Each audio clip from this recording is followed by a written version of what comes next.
Hi everyone, welcome to today's video. So let me start today's video by showing you three disassociated pictures. These are very important pictures and you need to understand it if you are a stock market investor.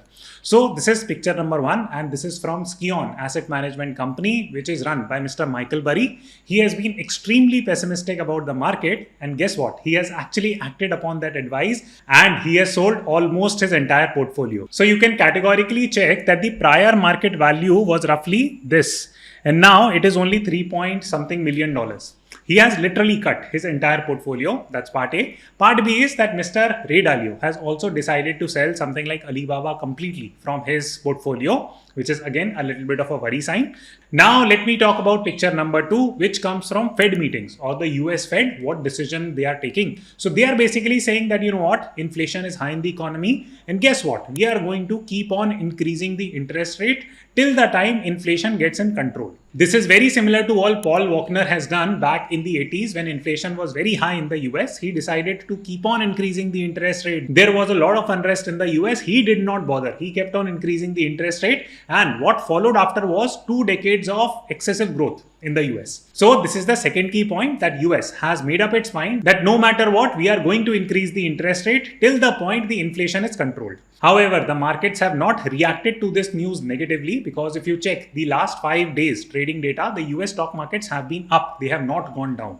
So this is the second piece of information. Now let me show you something really interesting. This comes from China. What they are saying is that we are going to cut the interest rate. This is very interesting. You need to step back and take a look at the dichotomy here. So dichotomy is the word of the day today. Let me know what does that mean in the comment section. So the dichotomy here is that on the one hand, the world is increasing the interest rate. For example, interest rates are being increased in India. They are being increased in Europe, especially UK. They are being increased in the US. On the flip side, you have China, which is decreasing the interest rate in order to accelerate their economy. Now, the move by China, is it going to derail the stock markets across the world? Is this a stock market crisis in the making? I'm going to help you understand what exactly is happening in China. The storm that is brewing up in China, is it again going to crash the stock market? Because once they have already crashed due to COVID, now this is happening for the second time, that there is something weird that is going on in China and that can actually derail the stock markets both in India and the US. So let me present a complete analysis as to number one, what exactly is happening in China. Number two, is there going to be an impact on India and the US stock market because of China? Now third and finally, what is it that you should be doing as an investor in order to hedge this situation? There are a couple of hedges that I'm buying that I will show it to you. Now some of you have asked me that, hey, how do we invest in US stocks? So for that I use Vested. It's a very good platform for US stock investing. I have prepared a note where I've discussed the pros and cons of investing via Vested, and if it makes sense to you, you could consider taking some positions via that. So let us kickstart. Point number one is that, is China undergoing a crisis? The short answer, unfortunately, is yes. It seems like that China is undergoing a crisis. What type of crisis is China going through? It is the housing crisis that has been plaguing China from 2021 onwards. In fact, this crisis started much earlier, but the repercussions of that crisis is being seen now. In fact, last year I did a video on the Evergrande crisis. It is one of the biggest real estate developer in China, and I talked about the crisis that it was facing. So this crisis that I'm going to speak about, it's an extension of it. Very important lessons, and I'm going to explain it to you in easy to understand language in a point-wise format. So point number one is that in China, there is a lot of income inequality. There is a huge difference between the rich and the poor. In fact, a recent study was done that proved that the top 10% people in China, they control roughly 70% of the wealth. This is like super weird. So this is part A. Part B is that, okay, these people are controlling wealth, but what do these rich people do with their money? A large chunk of them invest in real estate in China or in Hong Kong. In fact, the richest real estate mogul is not Donald Trump. It is this particular person who stays in China and is the biggest real estate investor developer. And this is not just one-off figure that I'm showing you. If you study the history of the rich in China, what you will figure out is that a lot of billionaires are made in the real estate sector. And if you study the history of rich billionaires in the real estate space, interestingly, the top 6 come from China or Hong Kong. Now, if you study their job profile, what exactly do you think their job profile would be? Okay, a lot of things that they would be building buildings and, doing bunch of different things, developing projects, whatnot. Yes, that's one part of the equation, what they are doing on ground. But psychologically or from a consumeristic point of view, what is it that they have been trying to change in China? They have been trying to create an obsession in terms of owning real estate. So that is what they are doing And why they are doing it? Because it allows them to stay rich and become even richer. So what this has done is that this has reshaped the macroeconomy of China in unfathomable ways. There was a study that was done by a Harvard professor, and he estimated that 30% of GDP of China depends on real estate or comes from real estate. So to cut the long story short, China is excessively dependent on its real estate sector. In fact, the biggest billionaires on earth are dependent on the Chinese real estate market. This brings us to the next point, that if you take a look as to how the Chinese real estate market has developed over time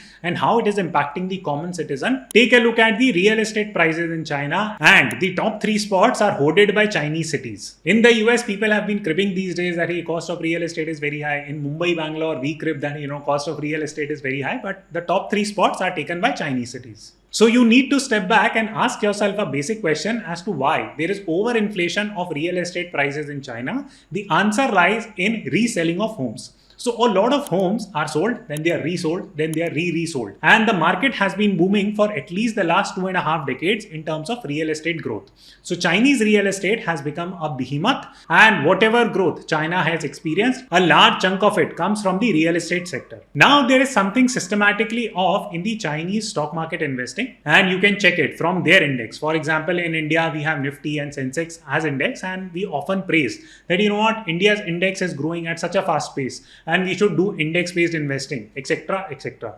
But on the flip side, if you do similar analysis for Chinese stock market investing index, what you will notice is that it has hardly grown in the last 20 years. For example, take a look at this particular chart. This is like almost 2016. It has hardly done anything in the last 7-8 years. So the performance has been really bad. Even if you go back like 15 years, there was no performance. Even if you go here, there has been hardly an increase of this much only. So common citizens are not getting any choice to invest in anything else but the real estate, because billionaires are pushing them to purchase real estate. There is a lot of buying and selling, first hand, second hand, third hand properties, whatnot. So we have reached a point in China where the property prices had escalated quite a bit. Now comes the next important point, that in order to buy real estate, how do we purchase real estate? We would take a bank loan, and that is exactly how it is done even in US and China also. So if you go and study the household debt in the Chinese economy, what you will figure out is that 70% of people's wealth is tied into the real estate sector. So that is how messed up the situation in China is. So last 2.5 decades have been extremely good for China. Everything was fueling up. Everyone was believing in the Chinese economies. The developers, those billionaires that I was speaking about, they were building more and more projects. People were getting loans. People were able to pay off these loans. Why? Because the real estate prices kept on going up. This circle worked wonderfully well till the point everyone was making returns. So think about it this way, that if I am a Chinese citizen, okay, I will not become Chinese citizen. Let's assume that you are the Chinese citizen. So let's say that you are a Chinese citizen. You take a bank loan, you buy a house. Now the property prices go up. So you purchase something at, let's say, hypothetically speaking, $1 million. Now it is $1.5 million. So you will be able to sell off that property, repay your loan. And in case you're holding it, you will see value in terms of holding that property. But what has happened in China is that 2020 COVID crisis happened. It happened for the world, but it specially impacted Chinese housing sector more than it impacted their health sector. How exactly? Here is a quick story. So COVID 2020 crisis created a lot of disruption in terms of flow of material, and the construction speed of completed projects got interrupted in China and all across the globe. But the Chinese economy depended quite aggressively on the real estate sector. Why? Because of the factors that I had stated earlier. And what this ended up doing was that this stalled a lot of real estate projects. Now, if billionaires stop constructing stuff, they are unable to give possession to people. People still have to pay their EMI, and they will be on road demanding for those houses. And guess what? Builders had no more real estate left to give possession of. And it became a problem. In fact, the problem became so big that there were people protesting on the road. Some of the banks faced a problem of bank runs. Here is a picture that you can see where the state officials were pushing out people so that they could not withdraw their money out of banks.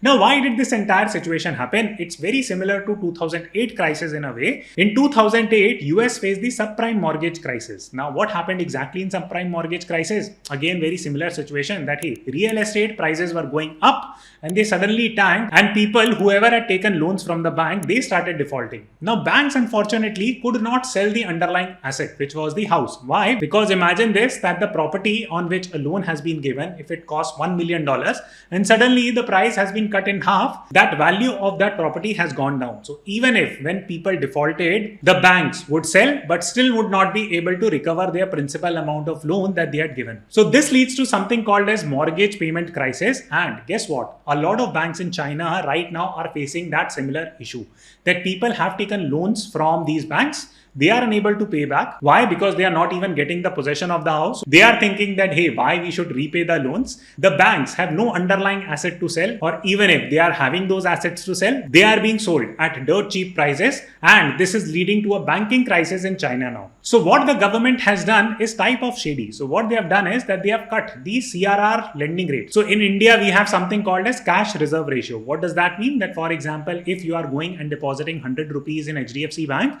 then the mandate from the government is that the HDFC Bank will need to hold 10 rupees in their account and 90 rupees they can go and lend out. Why? Because if some customers want to withdraw their money from HDFC Bank, a situation should not happen that, hey, you know what, we got the deposit of 100 rupees, we lent everything out, we have nothing to pay you. So to manage that situation, a CRR is maintained.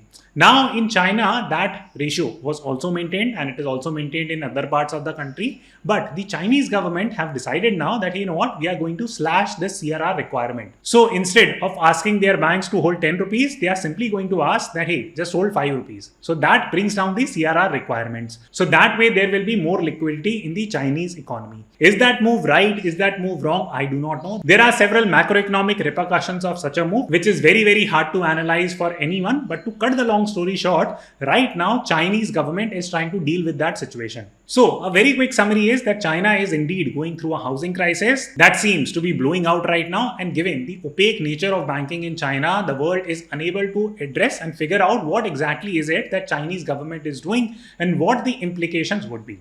So this brings us to part 2, that what is going to be the impact on India and US stocks. Is that something that you and I should be worried as an investor? So here are some salient points that you should know. This presents both a positive and a negative picture. So the positive picture is that this Chinese housing market debt bubble started busting sometime last year. In fact, even much before that. It came into limelight last year. So this is something which is not completely new.